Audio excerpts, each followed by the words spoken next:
Доктор Джон Томас всегда верил, что предназначен спасать жизни. Со времен юного студента медицины он питал несгибаемую страсть к выбранной профессии и стремился изменить мир.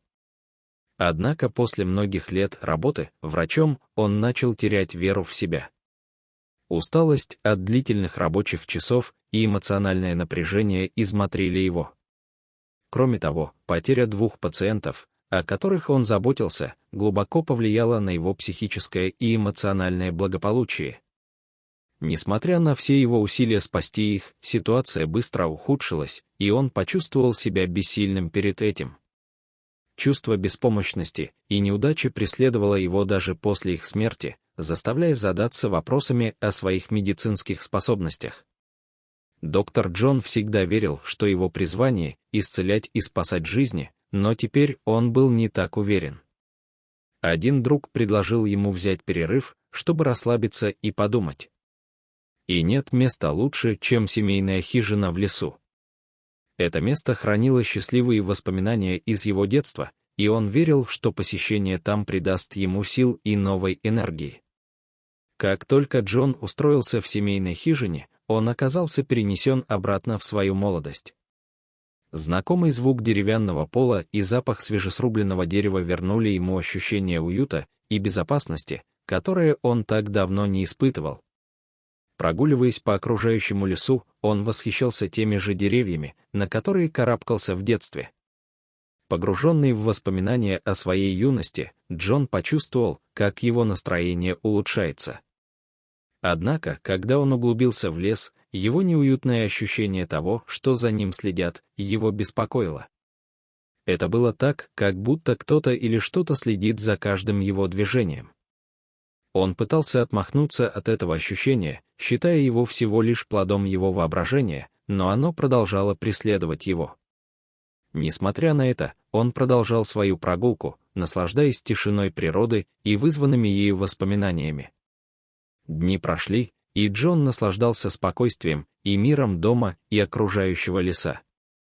Однако, одну ночь все изменилось. Когда он завтракал на своей веранде, он заметил движение среди кустов вдали. Подозревая угрозу, он остался на своем месте, ожидая, чтобы увидеть, что появится из-за растительности. Внезапно появился волк, заставивший кровь Джона замереть. Сначала он хотел быстро подняться и убежать в хижину, но затем услышал тихий стон, который остановил его. Звук не походил на типичный вой волка, скорее это было похоже на зов о помощи, который издает животное, когда оно ранено. Не смогшись проигнорировать этот зов, Джон решил помочь волку, несмотря на риски. Осторожно он подошел к волку, сначала полагая, что животное ранено и нуждается в медицинской помощи. Однако, при ближайшем рассмотрении он понял, что волк просто жалуется, как будто пытается с ним связаться. Интеллект волка удивил его, переиграв все истории, которые он когда-либо слышал о животных, совершающих замечательные поступки. Вот оно, перед ним, было уникальное существо. Подойдя поближе, волк укажет гудком на безжизненное создание. Сначала Джон подумал, что это молодой волк, но вскоре удивился, обнаружив, что это что-то совершенно другое. Это была лисичка. К сожалению, она казалась безнадежной. Несмотря на то, что он чувствовал себя неуверенно и непривычно, что-то внутри Джона побудило его действовать. В конце концов, он был врачом, и любой нуждающийся пациент заслуживал помощи, независимо от вида и физического состояния. Он побежал в хижину и вернулся со своим медицинским чемоданчиком, действуя инстинктивно и профессионально. Его руки двигались с мастерством, которое он думал, что забыл. В этот момент он увидел надежду и почувствовал новое чувство назначения. Ранее, когда он брал свои медицинские инструменты, он чувствовал себя неудачником, но сейчас он начал верить, что снова может оказать положительное влияние на жизнь другого существа. Врач работал неустанно над лисичкой, которая, казалось, не жива, стараясь восстановить ее сердечный ритм. Волк пристально наблюдал за работой врача, каким-то образом поддерживая его эмоционально. Когда Джон был на грани отчаяния, он заметил слабое сокращение лапки лисички.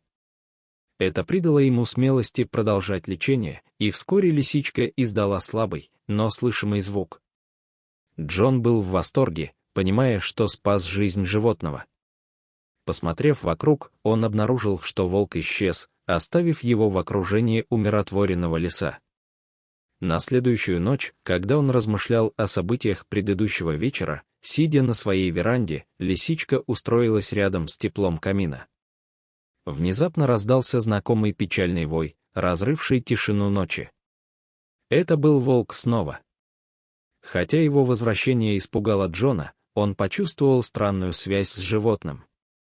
Вновь волк, казалось, указывал, чтобы Джон следовал за ним. Чувствуя любопытство и волнение, Джон последовал за волком до норы лисы. Поглядев внутрь, он увидел группу маленьких и беззащитных лисят, собравшихся с едва открытыми глазками. Его сердце сжалось, понимая, что лисичка, которую он спас ночью ранее, должна быть матерью этих уязвимых созданий. Он знал, что не может оставить их без помощи и заботы. Действуя быстро, он собрал малышей, положил их в безопасность под свою куртку и вернулся в хижину. В следующей неделе Джон заботился о лисятах с преданностью. Он лечил и наблюдал, как они день ото дня оправляются и становятся сильнее. Наблюдая их игры и исследования окружающего мира, он испытывал новое чувство удовлетворения и достижения. В конце концов, лисичка и ее детеныши были готовы вернуться в дикую природу, и Джон отпустил их обратно в лес. С гордостью и изумлением наблюдая, как они уходят, он знал, что он сыграл ключевую роль в их выживании. Но истинный смысл этой истории заключался не только в помощи животным. По возвращении домой Джон ощущал то, что давно не ощущал — желание вернуться в больницу и операционную. Спасение этих животных напомнило ему о том, какое удовлетворение приносит помощь тем, кто в ней нуждается, будь то люди или животные. В тот день он решил вернуться в больницу и снова спасать жизни. Если вам понравилась история, оставьте свой лайк и подпишитесь на канал.